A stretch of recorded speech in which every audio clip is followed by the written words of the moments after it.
எடப்பாடியும் இழக்க விரும்பலை, மற்றவர்களையும் இழக்க விரும்பலை. அப்படி அவர்கள் இந்த இயக்கம் ஒன்றாக வேண்டும் என்று நினைக்காதவர்கள் எல்லோரையும் ஏமாற்றினார் திரு எடப்பாடி பழனிசாமி அவர்கள். தமிழ்நாட்டில் இருக்கின்ற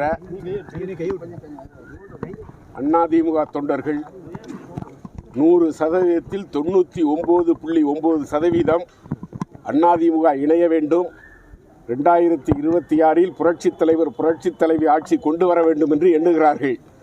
அந்த எண்ணத்தை நிச்சயமாக அம்மா ஆத்மா புரட்சித் தலைவர் ஆத்மா நிறைவேற்றும் என்ற நம்பிக்கை எங்களுக்கு இருக்கிறது. 26 புரட்சித் தலைவர் புரட்சித் தலைவி ஆட்சி தமிழ்நாட்டில் ஏற்படும்.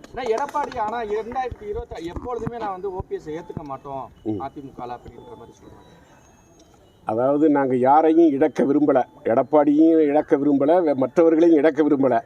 அப்படி அவர்கள் இந்த இயக்கம் ஒன்றாக வேண்டும் என்று நினைக்காதவர்கள், விரும்பாதவர்கள் அவர்களாகவே வெளியேறி விடுவார்கள். இது காலத்தின் கட்டாயம். யாரோட தலைமையில் எடப்பாடி அதிமுக யாரோட தலைமையில் செயல்படுறாங்க? அதாவது ஒற்றை தலைமை இரட்டை தலைமைங்கும் போது இணையும் போது ஒரு முடிவுக்கு வரும்.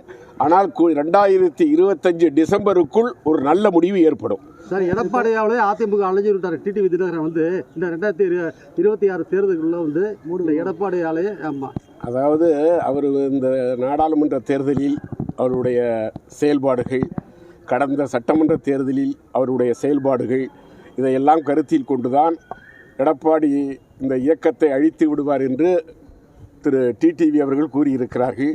உண்மையும் அதுதான்.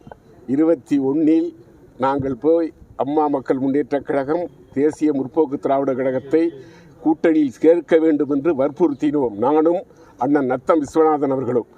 அன்றைக்கு இல்லை தடித்து நின்றே 150 இடத்தில் வந்து விடலாம் என்று சொல்லி எல்லோரையும் ஏமாற்றினார் திரு எடப்பாடி பழனிசாமி அவர்கள்.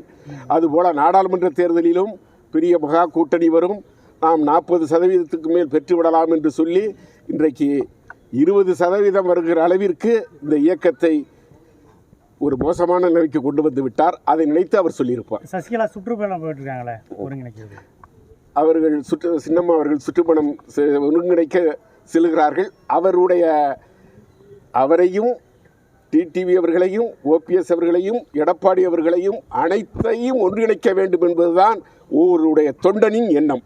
ஏற்கனவே பிரிஞ்சிருந்தாங்க, ஒற்றுமை ஆனாங்க. அதே மாதிரி இது மாதிரி எப்போ ஒற்றுமை? அதுதான் இந்த டிசம்பருக்குள்ள ஒற்றுமை ஆவாங்க. 26 அதிமுக ஆட்சி தான். எழுதி வச்சுங்க. போக ரைட். வணக்கம்.